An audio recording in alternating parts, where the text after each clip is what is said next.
Hi y'all, Susie Toronto here. Boy, who would have thought even like a month ago, this is what would be happening. We all knew that we had to pull back the reins a little bit and not be going outside, but wow, here we are now living what surely is not plan A. We are living plan B. So my plan A right now is that my grandkids should be here. Hey, Eva and Susie, I was expecting y'all to be here on the beach with me, but guess what? The beaches are closed. Yuck. Anyway, so now my plan B is that I'm sitting here with my husband and we're embracing this opportunity that we have to be more retrospective and think about what is actually happening in our country, to our friends, to our family, to everyone that we know. It's been interesting to me as I have had the opportunity to meet with so many of you, talking to you on the phone, that are excited about helping us out with our big fabric giveaway that we did, trying to get people to make masks for the cause. And I was just so honored that so many of you took me up on the call. And we sent out 195 yards of fabric. I just couldn't believe it. I am so excited to get pictures from you all on that. But as I thought about this, and I thought about how things have changed, I'm sitting here in my studio now, walking over here with my mask on, wearing gloves as I've been packaging up packages to send to all of you. And I've thought, wow, we really are living Plan B right now, aren't we? What's really interesting is I've had so many of you comment and ask about the necklace that I have been wearing. I don't know if you can see it from where you're sitting or not, but it actually says Living Plan B. I designed this necklace years ago, and I did it because my life has been one opportunity for Plan B my entire life. And those of you who know me and know my story, you know what I'm talking about. And every single step of the way, I have tried really hard to embrace it. That doesn't mean that I don't have my moments where I've cried myself to sleep, but I do get myself back up the next morning, put my big girl panties on, and deal with it really well. So as I got to thinking about this, I wanted to share with some things to you that I have been sharing with my daughters and my sons and daughters-in-laws and about what kind of lessons we could learn from this. And I thought about the fact that, for me anyway, I turn to God in times of struggle and times of trials. And I got to thinking, I wonder what God thinks about the way that some people are handling all this. The ones who are, grabbing toilet paper rolls from each other in the stores, or, in a big panic and getting greedy about everything and hoarding stuff. And as I thought about that, I decided to start making this mental list of things that I would think that God would want us to know and to remember if he were here to tell us. And so I made a list of 10 things. I want to share those 10 things with you. So the first thing is, I think that God wants us to know that we can do hard things. We can do anything we put our minds to. Yes, it's difficult. And I can only imagine what it's like being cooped up in the house with 5 little kids, who are getting antsy and everything else. And I know that's hard. I raised 5 kids. I get it. I was never cooped up with them for that long, but you need to know I spent an awful lot of long, cold winters up in Midway, Utah, and up in Hayden Lake, Idaho, where we were stuck at home for a long time. And boy, I know how tough that is. But God would want you to know that he trusts you, and he knows that you can do hard things. And if you have to take a 5-minute breather and just go into your bedroom and shut the door and say a quick prayer, he's listening. You can do hard things. The second thing that I think that I've learned anyway is that some of the most important lessons that I have learned in my life have been learned at the most inconvenient times. They were always the times when I was struggling the most. It was never during the easy, wonderful, fun times of my life. It was always when I was feeling like I was just about an inch from hitting rock bottom that I learned lessons that have carried me through life and carried me through more challenges. The third thing I think God would want us to know is that we were born to shine. We were born to magnify and manifest the glory of God that is within each of us.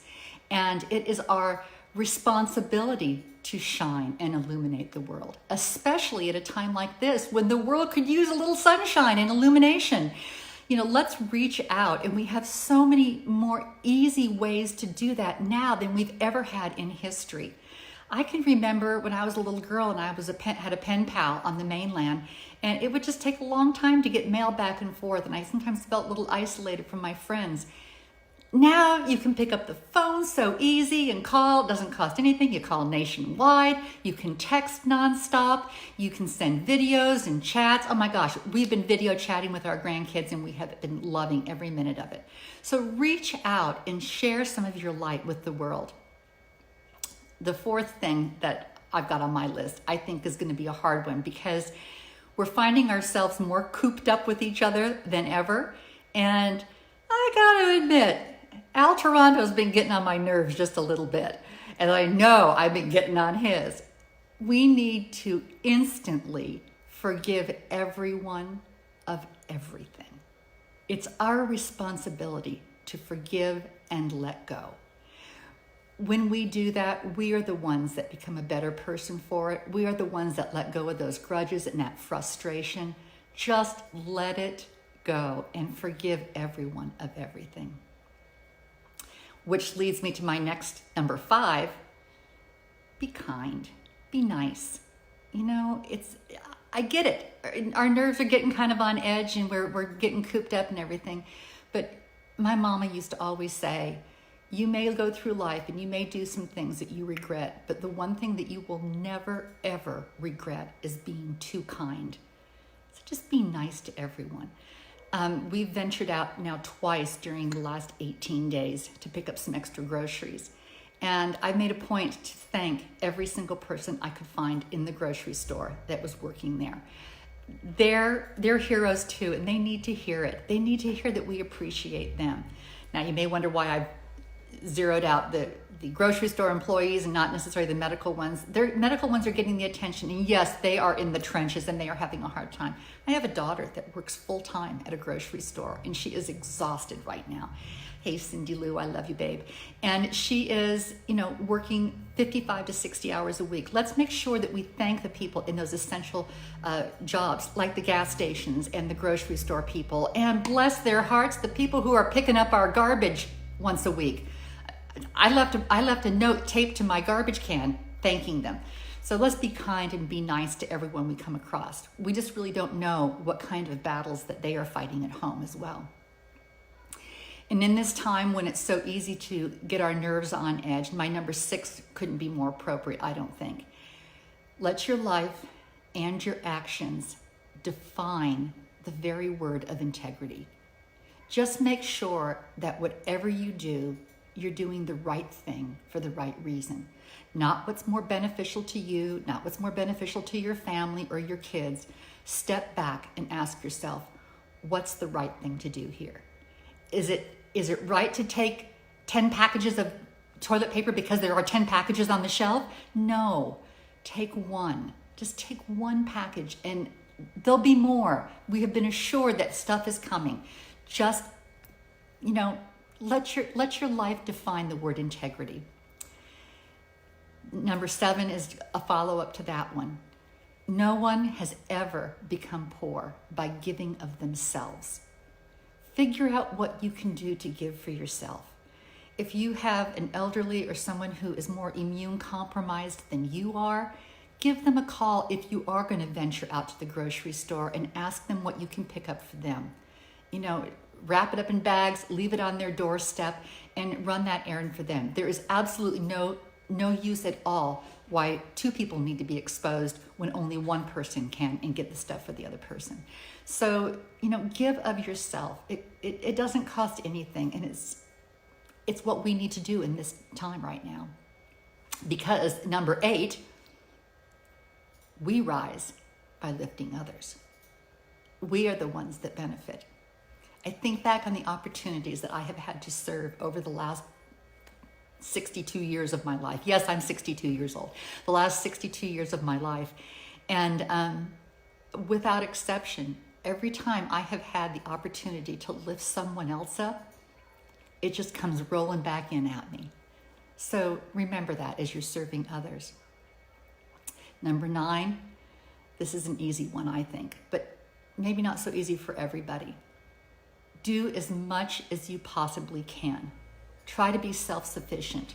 Try to create the most beautiful, wonderful environment you can within your own home, within your families, within your community. Do everything you can possible, and then let the rest go and trust God to do the rest. Trust Him, because when it comes right down to it, that's what matters. Number 10, when you trust God, you need to expect miracles. Do not be deceived because you're not seeing the miracle that you necessarily want. I remember 9 weeks ago when my oldest daughter passed away from cancer. We kept saying that it was too soon. We thought we had more time. We wanted more time. We'd been told that maybe we had 8 to 12 weeks. We wanted every minute of that time. And then she was gone the next morning. I look back now in hindsight and I think, what a tender mercy that is. We would be looking at about 9 weeks right now, and she would not be able to get the help that she would need after going through the last 8 to 9 weeks of her life. It would be horrible for her family and her children if she had to be rushed off to the hospital. They wouldn't be allowed in. As I look back in hindsight, I realize God was in control. So you've got to expect those miracles and see them for the tender mercies they are. Now, I said I had 10. I actually lied. As I'm sitting here talking to you, I'm thinking of 2 more. So let's just give you a number 11, okay? We're going to do the top dozen instead of the top 10. Call home often. And I'm not just talking about calling your mama and your dad. I'm not just talking about calling your kids and calling your neighbors. I'm talking about calling home to your Heavenly Father. Don't forget to pray. I've always said, and y'all know my saying, that if you only pray when you're in trouble, bless your heart, you're in trouble. Well, hey, we're all in trouble right now. So keep that communication open between you and our Father in heaven. It will give you comfort that is immeasurable, I promise. And then number 12, the final thing. People have always said, I feel like this is some sort of a test. I think it is. I think this is exactly what this is. This is a test. Life in general is a test. We are being tested on whether we can truly embrace humanity the way God wanted us to. And I want you to know that none of it is going unnoticed. God sees your trials. I see your trials. Your family sees your trials. But you're passing it with flying colors. Keep your attitude sparkling and bright, and you'll get through this, and you'll feel good about it all. Thank you so much for taking the time to pop in and listen today. Again, I really feel like this test that we're going through about living Plan B really is a test of our character. Our true colors are about to shine forth. And when they do, let's make it be a kaleidoscope of gorgeous colors that illuminate the sky forever. Living Plan B is just one more step in the journey. Again, so many of you have asked me about this piece of necklace that I wear. I love this. I have worn it almost daily for the last 10 years now. I actually put them on my website just today. I didn't think anybody but me would be wanting one, but so many of you have asked. You can go to my website and you can find them there. We know that people want to buy them for their family and friends, and we are doing drop shipping to your family and friends, so you can give them as Easter gifts if you want. But in the meantime, my deepest aloha and mahalo nui for all that you're doing to keep your light shining. I love you all.